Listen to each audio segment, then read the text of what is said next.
Hey guys, it's me, your boy, oh, Fast Kid 77.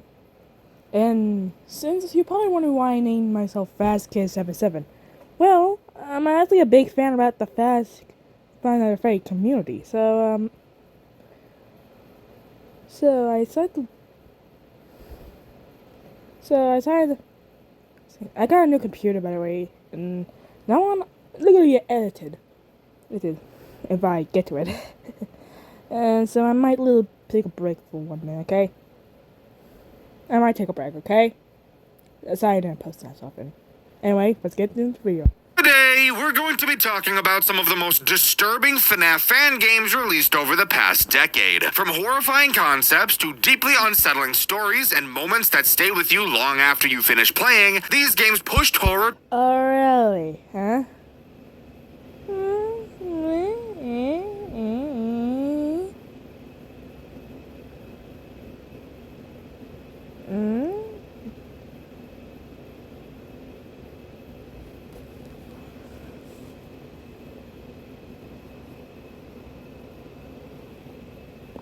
To unforgettable places. Some of these are still among the most. See, by the way, I basically use my. I'm not gonna play my games on the Roblox games on the computer. I'm just gonna use it to edit my show. That Disturbing experiences the community has ever created, so let's get into it. The Five Nights at Freddy's formula. Arguably what defines a FNAF game in the genre of a FNAF game. You're stuck in a small space, you can't move, and several threats are trying to eliminate you as you use a small amount of tools to defend yourself for an arbitrary amount of time. Write that down, guys. Write that down. This, in a nutshell, is Five Nights at Freddy's as a genre. However, there are some Five Nights at Freddy's fan games that don't follow this formula, and if it wasn't for the use of the characters from the original game, you would have no idea that they were even FNAF games to begin with. And maybe you can think of a few games like this. The game I'll be covering today is another one of those games. A game so unique, so good, that if it didn't use official FNAF characters, it could easily be its own fantastic survival horror experience. So sit back, strap in, and join me today as we cover Fredbear and Friends Reboot. You can honestly think about Fredbear and Friends Reboot as more of an Outlast, Resident Evil, or Poppy Playtime style game.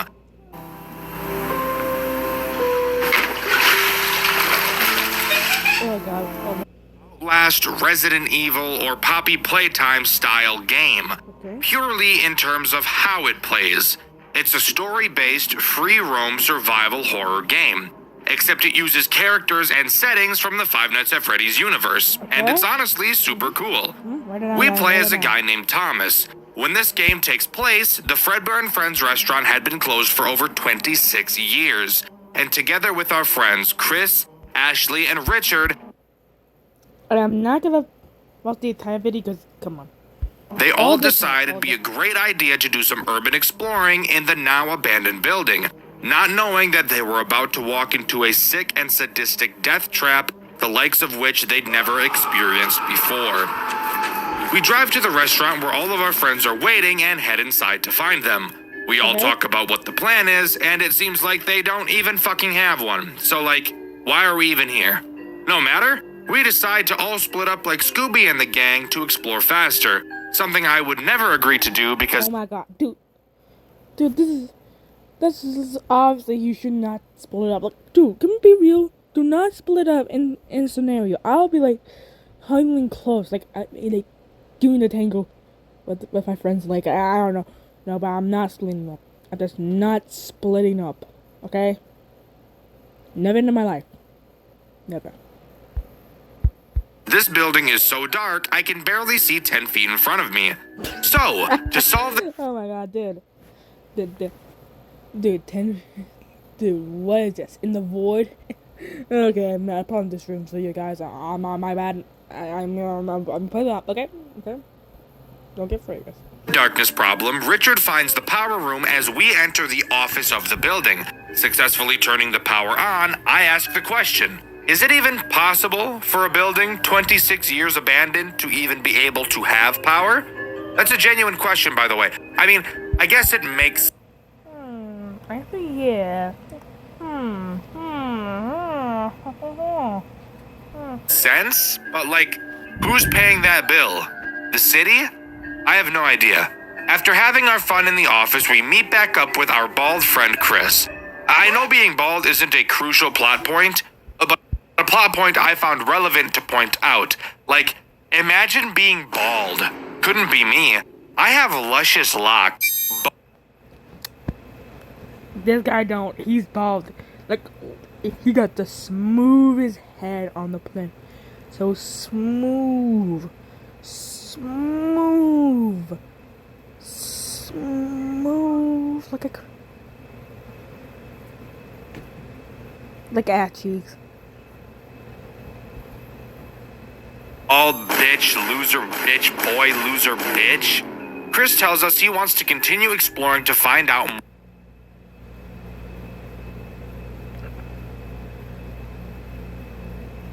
more about this place, which I call bullshit on because this bald loser is sitting down and is actually not exploring a damn thing.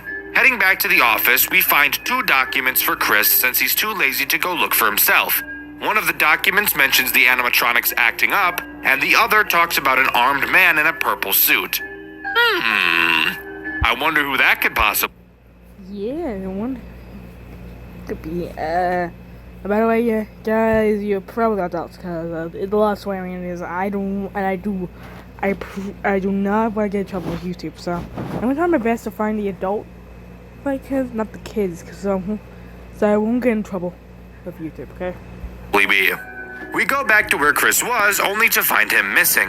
After exploring around, we realize we can't find Richard or Ashley either. We hear a voice in the distance yelling to get away, and later hear what sounds like Richard getting attacked. What the fuck? We decide to say fuck our friends and run to the exit, only to find that the door is somehow locked. We decide we need to go hide in the office since there's a door we can close to keep ourselves safe. As we run down the hallway, we run into Chris. Relieved, we go to greet him, only to watch him get snatched from something hiding in the vent on the ceiling, pulling him up into the ceiling and tearing him apart. Yeah, not this way though, not fucking that way, no we ain't. We obviously turn around and go to the other entrance of the office since I'm not about to get ganked like Chris just did. As we go to the other hallway, we can hear loud metallic footsteps following behind us. We quickly hide under the desk and hope that whatever is following us is retarded. We watch as a crooked spring Bonnie limps through the office, unaware of our location. We come back up only to hear a ring of the phone on the desk. We answer the phone to be greeted by some douchebag using voice mod like those guys that go on Valorant to flirt with any female over the age of 10. If you want to survive, listen. K-12, your school materials come right to your door. Math isn't everyone's favorite, but unboxing 3rd grade math was over the age of 10. If you want to survive, listen very closely. He tells us how to survive each of the 8 animatronics. The fucking 8 goddamn cock-sucking animatronics. My god, that is a lot. I'm not going to explain every single animatronic at the same time right now, because that would be boring as fuck.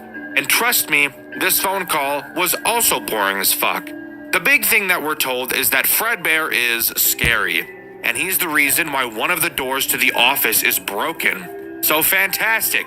We have a door that doesn't work. What exactly are we supposed to do? I have no idea. I have no direction whatsoever aside from let's go see if I can break the exit door down.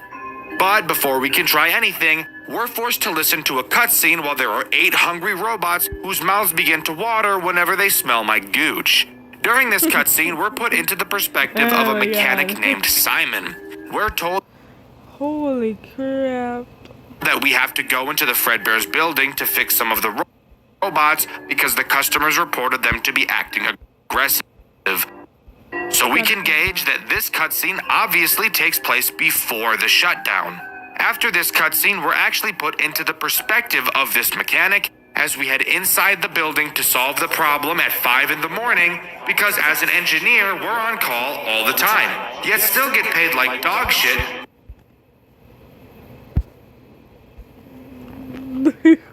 Oh my god, he's turning into the hell about this. He's turning into a clown. He's gonna work the circus for the rest of his life.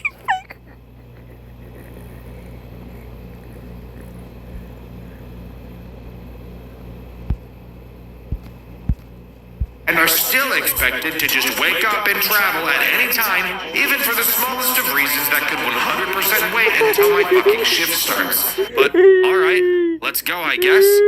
As we enter the building, we notice the animatronics are on for some reason, and they shouldn't be at night. We figure somebody just forgot to shut them off, so we go to the employees' room to flip the switch to power them off to take a look at them. After grabbing the key from the office and heading inside, we find that the power lever for the robots is actually already off. Yet for some reason, the characters are still on. We decide to just manually shut them off to work on them instead. So we walk to the stage, reach up to turn off Spring Freddy, only to get that Soldier Boy cranked on us and get knocked the fuck out by a guy who I can only assume to be the guy we heard on the phone. We come back to playing as Thomas again, and are tasked with obviously finding a way to get the exit door unlocked. We find a key to the bathroom on the office shelf and head down the hall to go inside. Inside of the bathroom, we find a hammer that we hope we can use to break the lock on the exit door. However, as we exit the bathroom, we see the non-attractive, fat-ass version of Chica heading in our direction, so we quickly jump inside of one of the stalls to hide. We hold our breath as Chica passes by and quickly run out to the exit door. We break the handle to the door and open it, seeing the final exit door. We don't get far before Foxy jumps out at us for some fucking reason. This door was locked? Why the hell was Foxy on the other side of it? Oh well, what the fuck ever. It's a little bit more important right now that we run away from the murder robot behind us. We run back to the employee. Okay, guys.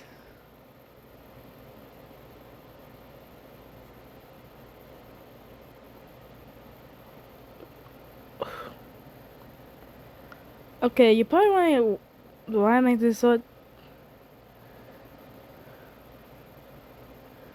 Guys, I won't talk to you because I promise you experience. You can just listen to it. Room and hide behind a shelf. Foxy walks inside, but before he can find us, he hears a noise coming from the door inside of the room. Opening it, he finds who I can only assume to be Richard and jumps him like he's in Detroit. We take this chance to book it back to the exit. As we run, we hear Richard getting torn apart, screaming. We get to the door just in time, and Jesus fucking Christ, the door is gone? What the fuck? Let's ignore the fact that this... Bro, cut down, bro. Okay, I went bad here, but I'm sorry. I should repent for my sins. Doesn't make sense, because I don't think I need to explain to you why a door disappearing doesn't make sense. We turn around to see a certain large twitching bear. He just screams in our face and disappears, clearly being a hallucination. We figure there's no better time than the present to find another exit. As we walk into the main party room, so does Spring Bonnie. And now's the time where I can talk about how he works. Spring Bonnie is as basic as it gets when it comes to a survival horror character. He patrols around the building, and if you get too close to him in his line of sight, he'll start chasing you, and he won't stop chasing you until he kills you.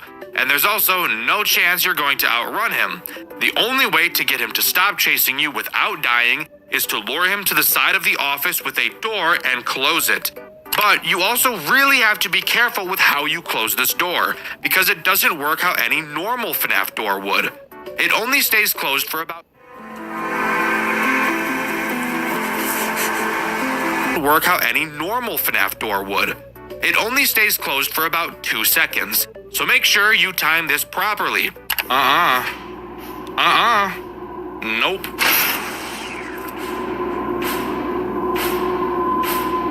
Oh! I closed it! I fucking closed it! I'm dead. I'm dead as shit. If you do, Spring Bonnie should be teleported to a different room in the building. We maneuver our way around Spring Bonnie and eventually make it to the other exit of the building, only to find that the door is missing too. Isn't life just so awesome sometimes? It's at this moment we hear Richard scream, which confuses me because I thought Richard just got killed by Foxy. So if who we heard just now was Richard, then who did Foxy just kill? It couldn't have been Chris because we saw Chris get killed by the fucker in the vents. It also couldn't be Ashley because it was 100% the scream of a man. And it can't be the engineer because he entered the building in that cutscene 26 or more years ago. This is not important at all, so let's actually continue talking about what's happening, shall we? We head back to the office where we heard the scream, only to find nobody there. We figure for some reason we should go back to the employee room. Why? Ask Shitlips Thomas, because I can't figure out a good reason to go back there, but apparently he's the FNAF expert, and not me. Before we can continue, we get another engineer cutscene. We're dragged into a back room and we overhear two people talking. Well, really only one person talking, because the other guy has his voice changer on so deep thinking it'll make the e-girls wet, so I really can't even hear him. Why didn't you just kill him? Really? Dave, you know exactly what happened before.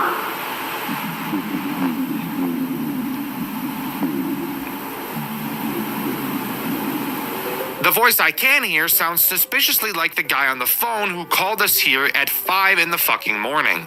He tells voice changer guy that he should just kill us so we don't get away like the other engineer and spread the word about what they're doing. After not doing it, the phone guy decides to just do it himself, so he enters the room and stabs us to death. Fantastic. I really shouldn't have lived in Chicago. Everyone in Chicago gets stabbed. Going back to the employee room, we find the corpse of a police officer. Seeing that his radio had been taken, we now know that whoever is behind this really knows what they're doing. But we figure that because a police officer went missing, that other officers will be arriving at some point to look for him.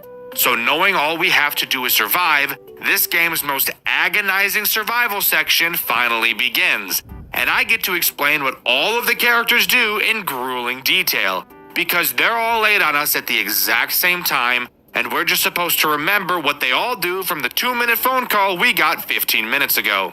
Hooray. Alright, well, the goal is easy. Just survive until 6 a.m. without getting found by any of the animatronics. Sounds simple enough. All we have to do is track all of their movements and learn their patterns, and then find a spot in the massive 3D environment where none of the characters ever have a line of sight to, right? Almost, but not really, because one main character, Bonnie. Bonnie is this game's way of preventing you from doing exactly that. On certain time intervals, Bonnie will emerge from the room where the puppet is. Yes, by the way, the puppet is in this game. Don't think too much about it. There are a lot of characters from a lot of different FNAF time periods in this game, so just shut up. Anyways, Bonnie will exit this room and make his way to the employee room to turn the puppet control lever on. Once it's on, the puppet will begin moving on a track across the ceiling that leads to a door which has some chains on it. Why are there chains on this door? Well, it's to hold back and stop the big bastard himself, Fredbear. If the puppet makes it all the way to this door, it will break it down and allow Fredbear to come out. And spoiler alert, Fredbear always knows where you are, and if he gets out, you will 100% die, because as mentioned earlier, he doesn't care about the doors, and he is faster than you are. So, all you have to do to prevent this from happening is go into the employee room and turn off the puppet control lever whenever Bonnie turns it on. This leads to you needing to be moving around pretty consistently throughout this night. Why do that when you could just hide right outside of this room, or maybe even inside of it? Well, that's where Spring Bonnie comes back in. Spring Bonnie, and in fact every character during this section, has a very specific movement pattern that they will walk in. And thank God they do, because memorizing these patterns is the only reason I ever completed this section. Spring Bonnie has the... Okay, see you later. I'm not gonna spoil the rest of it. Yeah, you can just say the original video is up there. There, yada yada. And the reason why I'm doing this because I'm this lazy.